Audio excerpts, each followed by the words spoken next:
তোমরা সবাই কেমন আছো? আশা করছি ভালো আছো। আমিও খুব ভালো আছি। ওয়েলকাম টু বেঙ্গল ব্লগ সোনালি।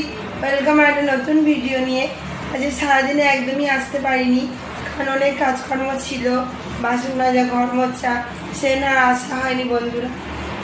তাই এখন এলাম। রাতের ডিনারে আজকে সিম্পল রান্না করছি। আর ঠান্ডা লেগেছে বললাম না, সেই জন্য কিছুই খেতে ভালো লাগছে না।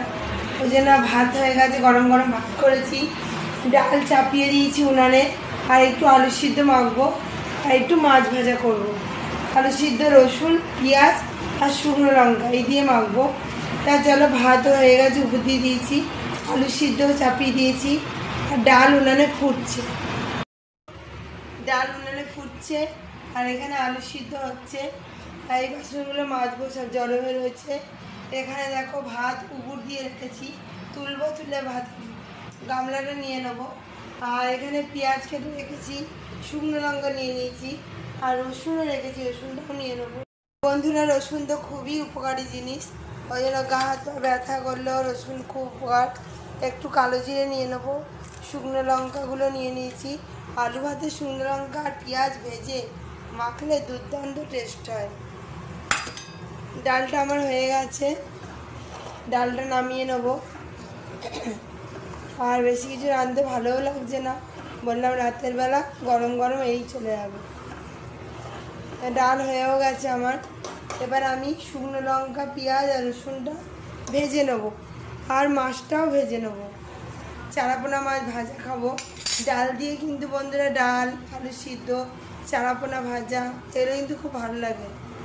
ডালটা হয়ে গেছে, এখন ডালটা আমি নামিয়ে ফেলি। ভাজার জন্য একটা পোড়া বাটি রেখে দিই। লঙ্কাগুলো ভাজা হয়ে গেছে, এবার আমি পেঁয়াজ আর রসুনটা দিয়ে দেবো। দুর্দান্ত লাগে বন্ধুরা, তোমরা একবার খেয়ে দেখো। এইভাবে খেতে কিন্তু অপূর্ব টেস্ট হয়। রসুন, পেঁয়াজ, শুকনো লঙ্কাটা ভেজে রেখে তারপরে মাছটাও ভেজে নেবো একবারে। ভাজা আছে, একটু গরম করবো, মুচমুচে না হলে ভালো লাগে না খেতে। এবার একটু আজের ফ্লেমটা বাড়িয়ে দেবো। আলুটা যখন সিদ্ধ হচ্ছে, আলুটা সিদ্ধ হতে হতে আমি ততক্ষণ বাসনগুলো একবারে মেজেও আসবো।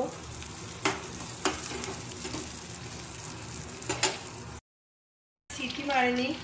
আর এদিকে মাছ ভাজা কিছুটা ভেজে রাখলাম, কড়া কড়া করে ভাজছি। কড়া করে ভাজলে ডালের সঙ্গে খেতে ভালো লাগে। কারণ সেমনি হালকা করে ভেজে রেখেছি, যে সব ভাগ করে রেখেছি হালকা, সেটা কড়া করে ভেজে তুলে নেবো। তাহলে এদিকে কাজটা কমপ্লিট হয়ে গেলে আর আলু সিদ্ধটা হলেই হয়ে যায়।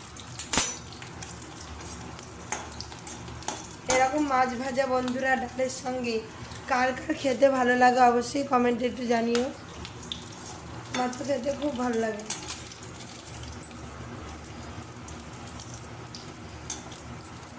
তেলা এবার গুঁড়ো করে রেখে দিয়েছি।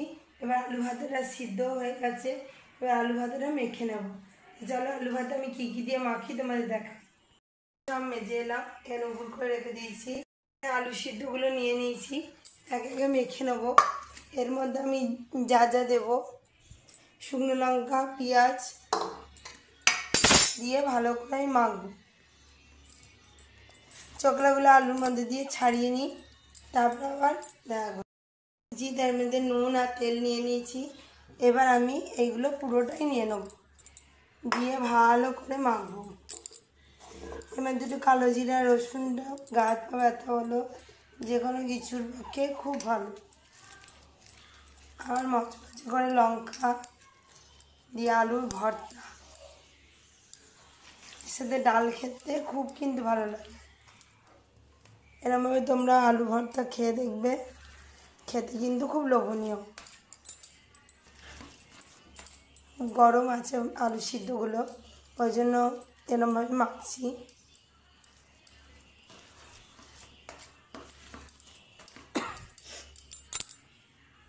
ভর্তা মেখে এরম করে রেডি করেও রেখে দিয়েছি। এবার তারপরে খাওয়া দাওয়া হবে একটু পরে। ঢাকা দিয়ে রাখলাম, আর চোখলাগুলো ফেলে দেবো।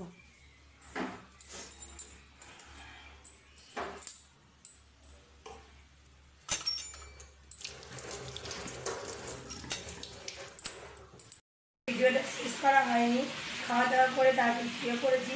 কারণ ভাবলাম কালকে এমনি রাতে খুব একটা বড় ভিডিও হয়নি, ছোটো রাইটের হয়েছে, সেটা ভাবলাম যে ভিডিও করে তারপর শেষ করবো। আজই সকাল সকাল উঠে পড়েছি, ঘরের কাজকর্ম সেরে একবারে রান্না করতে চলে এসেছি। কী কী রান্না করছি তোমাদের একবার দেখিয়ে দিই। আবার আজকে পরীক্ষাও আছে, 11-এর ছেলের পরীক্ষা, আজকে 5টা পরীক্ষা হবে, আর সেই বৃহস্পতিবার হবে, কালই শেষ হয়ে যাবে দোলের আগের দিন। তা চলো বন্ধুরা কী কী রান্না করছে একজনের তোমাদের দেখতে দিয়েছি। লাবড়া তরকারি সমস্ত গরমের সবজি দিয়ে, আর এই শশাও নিয়েছি। লাবড়া তরকারিতে শশা দেবে বন্ধুরা, খেতে ভালো হয়। আর এইখানে দেখো আলু পোস্ত দিয়েছি একটু, আর ভাত হয়ে গেছে, আর এটা ছেলের ভাত করেছি। আর নিম বেগুন করব। গরমের মরশুমে নিম বেগুন খাওয়া কিন্তু খুব উপকারী, তাহলে গরমের মরশুমে নিম বেগুনটা করবো। আর করব টমেটোর চাটনি। তাই চলো ঝটপট করে করে নিই। আর লাবড়া তরকারিটা ভালো করে একটু মজলে এর মধ্যে কী কী মশলা দেবো তোমাদের তারপরে দেখাবো। খুবই কম মশলা দিয়ে এটা রান্না হয়, এটা শুধু একটু ভালো করে ভাজা ভাজা হতে হবে। এটা গরমের সমস্ত সবজি, শসা, একটু বড়ি হলে ভালো হতো, বড়ি এখন আমার কাছে আপাতত নেই, এই আর বড়ি দিতে পারলাম না। আর আলু পোস্তটাও করে ফেলবো। তরকারিতে জিরে গুঁড়ো দিয়েছি, হলুদ, নুন, লঙ্কার গুঁড়ো আর একটু চিনি দিয়ে দিয়েছি, দিয়ে ফুটছে টকবক করে। আর এটা আলু পোস্তটাও চাপিয়ে দিলাম আমি। এবার দুটোই ঢাকা দিয়ে দেবো, একটু কিছুক্ষণ ফুটবে, নাহলে তো তৈরি হবে না। কুক করার জন্য আমি একটু ঢাকা দিয়ে দেবো। দেখো দুটো উনানে আমি চাপা দিয়ে দিয়েছি। আর জলদি রান্না করার জন্য এরকমই প্রসেস করতে হবে, নাহলে তাড়াতাড়ি রান্না হবে না। তাই দুই উনানে দুটো কড়াই চাপিয়ে দিয়েছি। এবার কিছুক্ষণ ফুটুক, তারপরে আবার দেখা হচ্ছে। ঢেলে নিয়েছি, আর এদিকে আলু পোস্ত প্রায় হয়ে এসছে, নামিয়ে নেবো। আর এখানে চাটনির জন্য আবার তেল গরম চাপিয়ে দিয়েছি। টমেটো কেটে নিয়েছি 1 বাটি। আলু পোস্ত কতটা হলো দেখে নেবো, প্রায় হয়ে গেছে, এরকমই রাখবো, নামিয়ে নেবো। নামিয়ে নিম বেগুনটা ভেজে নেবো। এই গরমের মৌসুমে নিম বেগুন খাওয়াটা কিন্তু খুব উপকারী। তেলটা গরম হয়ে গেছে, আমি টমেটোগুলোও দিয়ে দেবো। আলু পোস্তর কালারটা খুব সুন্দর এসছে, আলু পোস্ত হয়ে গেছে। আলু পোস্তগুলো দেখো দানা দানা মতো। আর এখানে আমি তেল চাপিয়ে দিয়েছি, নিম বেগুন ভাজবো। আর এখানে টমেটোর চাটনি হবে, ওই জন্য সর্ষে ফোড়ন দিয়ে দিয়েছি, দিয়ে নুন হলুদ দিয়ে টমেটোগুলো সাতলানোর জন্য কড়াইতে দিয়ে দিয়েছি। আর এইখানে তেলটা গরম হয়ে গেছে, এবার আমি প্রথমে বেগুনগুলোকে দিয়ে দেবো। বেগুনগুলো একটু ভাজা ভাজা হয়ে গেলে তারপরে নিম পাতাগুলো দিয়ে ভেজে নেব। এই সময় নিম বেগুন খাওয়াটা কিন্তু খুবই উপকারী।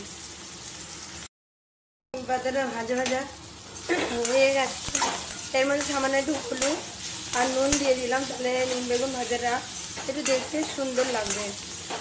বেগুন ভাজা হয়ে আসার মুখে আমি নিম পাতাটাও দিয়ে দিয়েছি। আর এদিকে চাটনি দেখো সুন্দর গাঢ় গাঢ়, দেখতেও খুব সুন্দর হয়েছে। এটা জল ছাড়া চাটনি। নিম বেগুনও হয়ে গেছে, নামিয়ে এবার রেডি সেডি হবো, খেতে দিয়ে যাবো একবারে। আর ছেলের খাওয়াও হয়ে গেছে। তো চাটনিটা বন্ধুরা খুব সুন্দর দেখতে হয়েছে, একটা মনে হবে জল দিইনি, কষতে কষতেই যে জলটুকু বেরিয়েছে তার সঙ্গে চিনি দিয়ে চাটনিটা করছি। এই চাটনি কিন্তু খেতে খুব সুস্বাদু হয়। চলো চাটনিও হয়ে গেছে, আমি অফ করে দিলাম। আর নিম বেগুনও হয়ে গেছে, নিম বেগুনটা আমি ঢেলে নেবো। স্কুল দিয়ে বেরিয়ে পড়েছি একটু বাসক পাতা আনতে। বাসক পাতা নিয়ম নিয়েছি, এই যে বাসক পাতা, এটা দিয়ে কাশি হয়েছে বাড়ির সবার। একটা মোটা সোটা বিড়াল, দেখ কতটা মোটা সোটা। চলো